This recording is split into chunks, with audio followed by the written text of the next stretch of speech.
मुनशिर फिरोज़ वापड़ा जे corrupt मुलाज़िमनि ख़िलाफ़ शहरीन ज़ाहिद तगड़ ऐं गुल मोहम्मद ऐं मुख्तियार तगड़ जे अॻवाणी में नेशनल प्रेस क्लब अॻियां एहतजाज। सख़्त नारेबाज़ी ऐं फ़ौरन ॿिन्हिनि करप्ट रिश्वतखोर मुलाज़िमनि खे हटाए वञे। हू चवनि था त महीने ते मंथली ॾियो मीटर न हलायो, जेको मीटर जे थ्रू लाइट थो ॿारे उन ख़िलाफ़ डिटेक्शन लॻाए अवाम खे परेशान कनि था।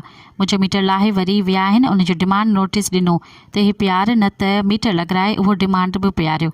1 महीनो मीटर न लॻाए 20,000 रिश्वत वठी मीटर लॻाए वरी 50,000 डिटेक्शन लॻाए छॾी आहे।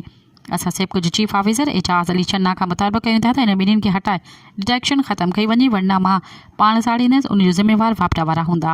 मज़ीद ख़बरनि ऐं तफ़सीलात लाइ विज़िट कयो असांजी वेबसाइट www.awamiNewsHD.com ऐं ॾिसंदा रहो अवामी न्यूज़ HD।